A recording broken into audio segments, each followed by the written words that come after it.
ಮನೆಯಲ್ಲಿ ಇಡ್ಲಿ ಅಥವಾ ದೋಸೆ ಮಾಡಿದರೆ ಒಂದು ಸಲ ನೀವು ಈ ವಿಧಾನದಲ್ಲಿ ಚಟ್ನಿ ಮಾಡಿ ನೋಡಿ. ಇಡ್ಲಿ ದೋಸೆಗಿಂತ ಚಟ್ನಿನೇ ತಿಂದು ಖಾಲಿ ಮಾಡ್ತಾರೆ, ಅಷ್ಟು ರುಚಿಯಾಗಿರುತ್ತೆ. ಇವಾಗ ಮಾಡೋ ವಿಧಾನ ನೋಡೋಣ. ಅದಕ್ಕಿಂತ ಮುಂಚೆ ವೆಲ್ಕಮ್ ಟು ಶೋಭಾ ಸವಿರುಚಿ. ಈ ಚಾನಲ್ನ ನೀವಿನ್ನೂ ಸಬ್ಸ್ಕ್ರೈಬ್ ಮಾಡ್ಕೊಂಡಿಲ್ಲ ಅಂದರೆ ಸಬ್ಸ್ಕ್ರೈಬ್ ಮಾಡ್ಕೊಳ್ಳಿ, ಹಾಗೆ ಬೆಲ್ ಬಟನ್ನು ಕೂಡ ಕ್ಲಿಕ್ ಮಾಡಿ.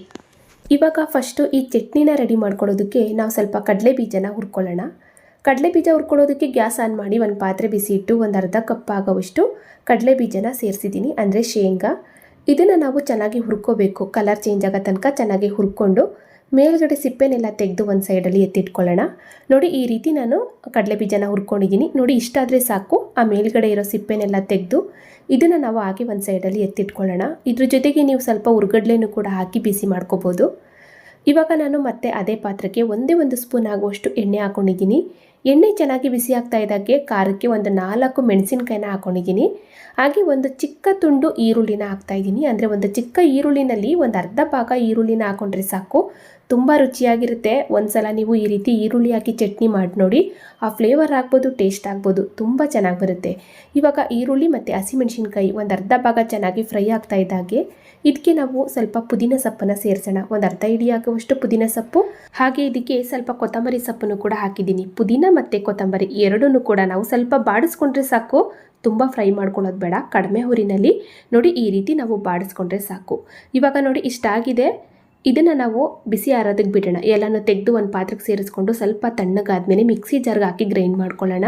ಇವಾಗ ಚಟ್ನಿ ರುಬ್ಕೊಳ್ಳೋದಕ್ಕೆ ಒಂದು ಮಿಕ್ಸಿ ಜಾರ್ಗೆ ಆವಾಗಲೇ ಹುರಿದು ಸಿಪ್ಪೆ ತೆಗೆದು ಇಟ್ಟಂಥ ಕಡಲೆ ಬೀಜ ಎಲ್ಲನೂ ಕೂಡ ಸೇರಿಸ್ತಾ ಇದ್ದೀನಿ. ಹಾಗೆ ಇದ್ರ ಜೊತೆಗೆ ತೆಂಗಿನಕಾಯಿನೂ ಕೂಡ ಹಾಕ್ತಾ ಇದ್ದೀನಿ. ತೆಂಗಿನಕಾಯಿನ ನಾವು ಬಿಸಿ ಮಾಡ್ಕೋಬಾರ್ದು, ಹಾಗೆ ಹಾಕಬೇಕು, ರುಚಿ ತುಂಬ ಚೆನ್ನಾಗಿರುತ್ತೆ.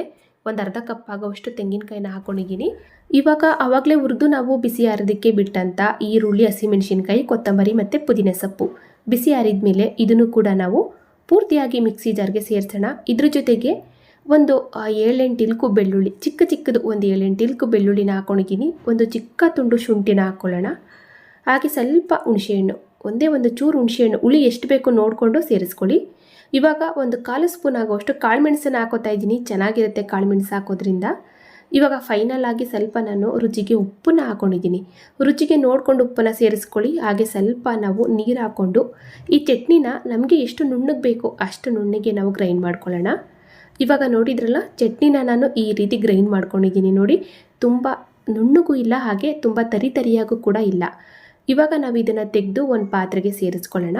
ನೋಡಿ, ಚಟ್ನಿ ಅಂತೂ ಸೂಪರಾಗಿ ರೆಡಿ ಆಯಿತು, ತುಂಬ ರುಚಿಯಾಗಿರುತ್ತೆ. ಇವಾಗ ರುಬ್ಬಿದಂಥ ಚಟ್ನಿನ ಒಂದು ಪಾತ್ರೆಗೆ ಸೇರಿಸ್ಕೊಂಡು ಸ್ವಲ್ಪ ಮಿಕ್ಸಿ ತೊಳೆದ ನೀರು ಹಾಕ್ಕೊಂಡು ಚಟ್ನಿ ಕನ್ಸಿಸ್ಟೆನ್ಸಿನ ರೆಡಿ ಮಾಡ್ಕೊಳ್ಳೋಣ. ಚಟ್ನಿ ನಮಗೆ ಎಷ್ಟು ತೆಳುವಾಗಬೇಕು, ಎಷ್ಟು ಗಟ್ಟಿಯಾಗಬೇಕು, ನೀರು ಸೇರಿಸ್ಕೊಂಡು ಚಟ್ನಿನ ರೆಡಿ ಮಾಡ್ಕೊಳ್ಳಿ. ಇವಾಗ ನೋಡಿ, ನಾನು ಚಟ್ನಿನ ಈ ರೀತಿ ರೆಡಿ ಮಾಡ್ಕೊಂಡಿದ್ದೀನಿ. ಇವಾಗ ಇದಕ್ಕೆ ಚಿಕ್ಕದಾಗಿ ಒಂದು ಒಗ್ಗರಣೆನ ಮಾಡಿ ಸೇರಿಸೋಣ. ತುಂಬ ರುಚಿಯಾಗಿರುತ್ತೆ.